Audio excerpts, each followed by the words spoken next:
first hometown is Jillian. He heads to Kelowna, British Columbia, in Canada. Yeah. And, he's like, I'm here to find if she's really into me or what her deal is.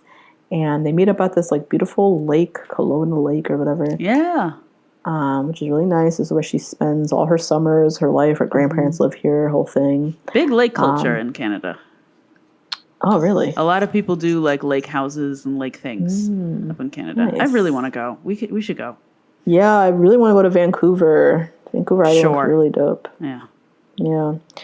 So yeah, she's at this lake. She's telling some story about like how this lake has a Loch Ness monster in it, and she like touched it when she was a kid. Okay. Okay, Jillian. But yeah, they head to a winery and they sit and chat. And this is where Jillian kind of finally opens up fully. Yeah. Yeah, get her whole story. So she said her mom was diagnosed with depression when she was younger and was kind of like battling that for 15 years. And her parents separated. Her mom has attempted suicide. Her mom was just someone who was like very hard to live with. She was hospitalized for months on end, and just like a very tumultuous time, growing up with her mom. Yeah. And eventually her mom turned everything around and got better, and they seem to be in a better spot now. But yeah, she was just like very emotional, just talking about like how much she loves her family, how much they've gone through, how lucky she is that they're all still together.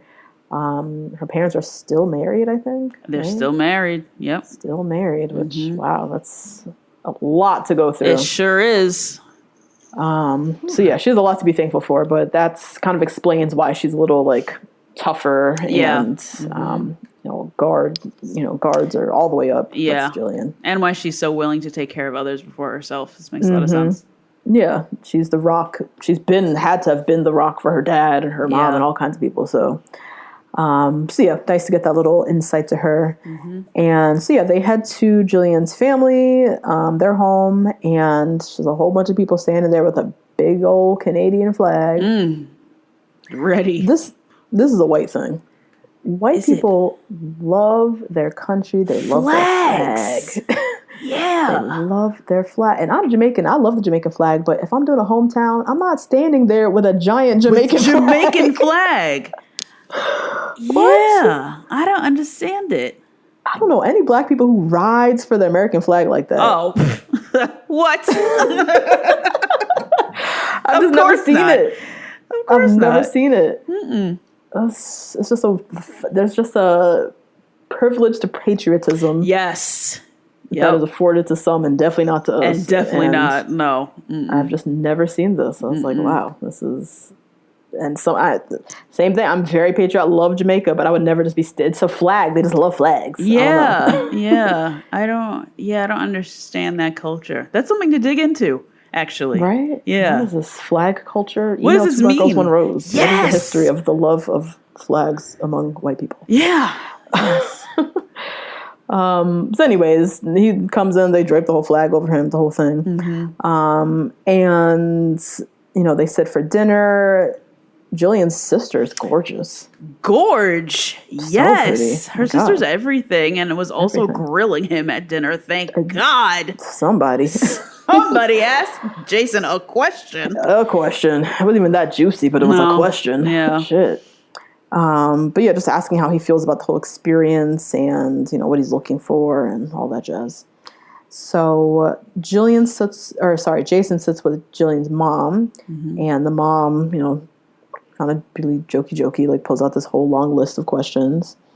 And, what are your responsibilities as a partner in a marriage? Like, what do you see as your responsibility? And, to be a partner, you choose to be there. It's a commitment. That's not the answer. That's not an answer, actually. That's right.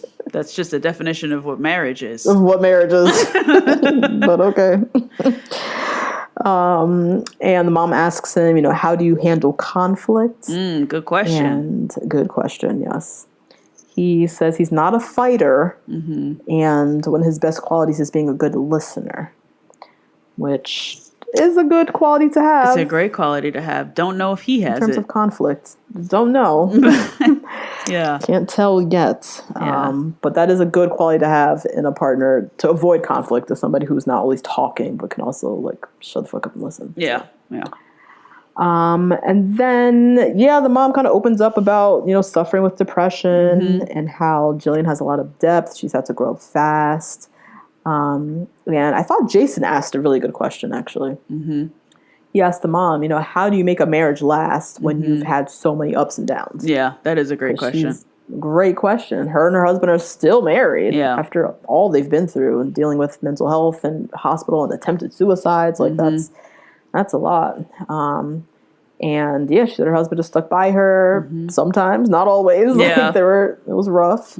But she said life is a dance and you learn as you go. Yeah. And, just take each day and just try to make it through. I love how they normalized not only the depression, but also her husband not being there for her all the time. Like they kind of humanized it, maybe not normalized it, humanized it. Yeah, I like it. Point. It was good. Yeah. So later in the night, Granny turns up. Jillian's grandma. Marjorie is everything. Margie is funny. Hysterical. She's funny. So she brought a gift for Jason. Again, a pair of Canadian flag boxers. This is where she got my invite to the cookout. Okay. Yep. Because I don't care what's on them boxers. That is hilarious. Even when she met him and she was like, oh my God. She thought he was like so gorgeous. Yeah. She was just like the most honest, the most funny. She kind of lightened everything up. They're talking a lot about depression. Right. The sister seems hardcore, even though doesn't at all. Right. So she just came in and kind of lightened up the vibes. I loved Granny. Yeah.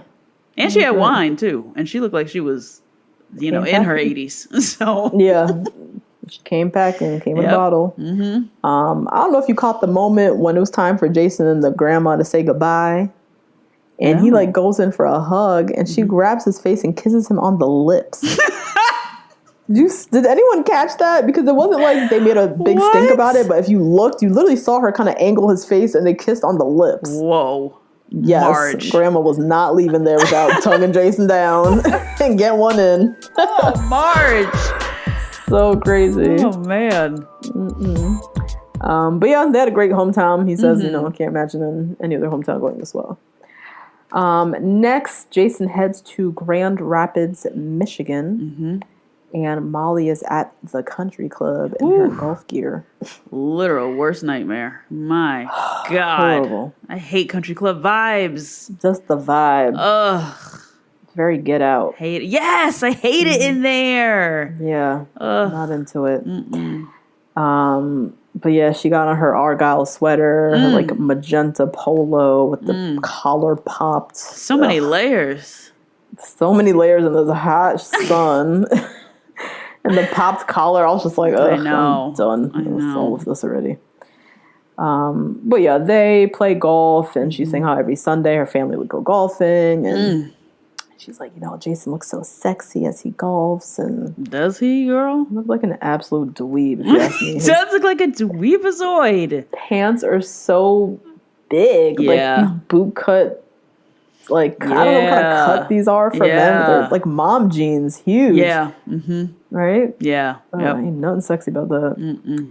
But they sit and chat, and she reveals how she was in a long-term relationship for 3 years, and her parents hated him. Hated the guy, yeah. Wouldn't allow him at their house. Yikes. God, I feel like Molly was dating some, like, big nigga out of prison or something. Going through her black phase or some shit, and the parents were like, oh, hell no, absolutely not, Molly. How do you not somebody let them in your house? You have to have a rap sheet or something. That's the thing. Country club people will cut you off in a heartbeat. Excommunicate anybody. A heartbeat. They are ruthless. They literally belong to a club where you had to like audition and then pay $45,000 a year. Like, they don't play. The country club people don't play. Damn. And if they go there, I had so many questions. Yeah. About who he was, right? Right. And now here she is bringing home this divorced single father, like off a TV show. Off a TV show. What Yeah. the hell? But yeah, so they head to her home, and her parents just seem like uptight, stiff Republicans. Yeah. Just, that's it. That's it. Reminded me a lot of Lauren B's family. A lot. Yeah. That same vibe. That whole vibe. Ooh. Yeah. Yikes. Hey guys, that's a little taste of this week's episode. If you want to hear the full recap, head on over to patreon.com/2blackgirls1rose and sign up to get weekly recaps and other Bachelor content from us. see you next week.